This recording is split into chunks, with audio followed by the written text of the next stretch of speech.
Okay. So hi everyone and welcome back. See, I'm in the same dress, but of course that means I'm recording in the same way. So let's see one thing.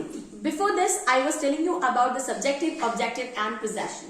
So abhi, I need to go with it pronoun के साथ क्योंकि trust me, बड़े-बड़े दिग्गज, छोटे-छोटे दिग्गज, दिमाग से पैदल, ज्यादातर लोगों के साथ ये टेंशन है कि it को कहाँ घुसेड़े जब इतना कुछ हो गया है तो. Where am I going to use this it? Now let me tell you what exactly is it. आपने ये कि मैंने क्या बोला, इट क्या है, प्रोनाउन है. सो प्रोनाउन का मतलब क्या होता है, यानी इसका कोई नाउन तो होगा. भाई अगर नाउन नहीं होगा तो प्रोनाउन कैसे होगा? जब गाय नहीं है तो बछड़ा कहां से आना है? तो अगर इट प्रोनाउन है तो वो कौन सा शब्द है जिसका ये प्रोनाउन है? तो हमेशा ध्यान रखिएगा जहां पे भी आप यूज करते हैं दिस, राइट, दिस. जैसे मान लो कि अगर मैं आपसे कह रही हूं दिस इज अ मार्कर, यानी पहले मैं जब मार्कर को इंट्रोड्यूस कर रही हूं, जब मैं इसके बारे में बता रही हूं, जैसे मैं कह रही हूं रोमा इज अ टीचर, तो अभी रोमा के बारे में पहले सेंटेंस बता रही हूं. फिर मैं कह रही हूं वो अंग्रेजी पढ़ाती है, तो मैं फिर नहीं बोलूंगी कि Roma teaches English. No, she teaches English. इसी तरह से ये मार्कर है, दिस इज अ मार्कर. अब जो दिस है वो इसका नाउन है, डेमोन्स्ट्रेटिव, राइट.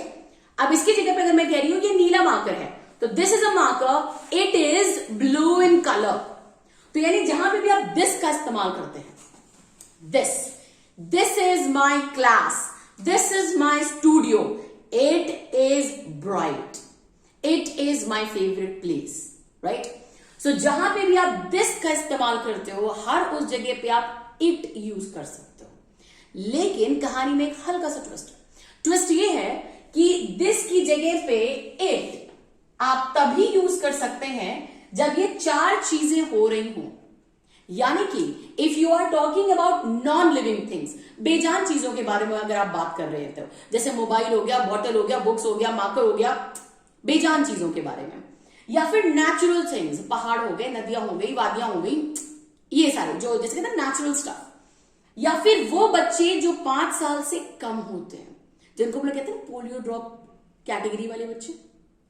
इसीलिए वो कहे ही जाते हैं बिकॉज वो एक टाइम होता है जब उनका ब्रेन डिवेलप कर रहा होता है, तो उनकी सारी वैक्सीनेशन सब कुछ मिल जाना होता है. बच्चे 5 साल के अंदर वालों के साथ इट लगा सकते हैं. यानी अगर किसी का बेटा या बेटी 4, 4.5, 3, 2 साल का है, तो वो कह सकते हैं कि this is my child, it is 4 years of age, या इट इज माई लाइफ. तो वो गलत बिल्कुल भी नहीं है. And the last category is animals, यानी जानवरों के लिए भी इस्तेमाल करते हैं. बट जानवर सिर्फ उन जानवरों के लिए जो स्ट्रे एनिमल्स हैं. शायद आप में से कुछ लोगों को नहीं पता होगा, तो let me tell you what exactly is the meaning of the word stray. Stray का मतलब होता है वो जिन्हें हम घर में रख करके उनकी सेवा नहीं करते, जिनकी जिम्मेदारी हम नहीं लेते, जिन पे हम पैसे खर्च नहीं करते, नॉट एट ऑल, जिनकी तकलीफ और दिक्कत से हमें फर्क नहीं पड़ता unfortunately. So next time be very careful about it. क्योंकि अक्सर अगर आप कभी भी ध्यान देना, हम बाहर की ब्रीड के कुत्ते घर में रख के पालते हैं, हजारों रुपए खर्च करता है, लेकिन अपनी इंडियन ब्रीड जो होती है ना, वो बाहर ऐसी पड़ी रहती है. ऐसी ही ब्रीड को हम कहते हैं स्ट्रे.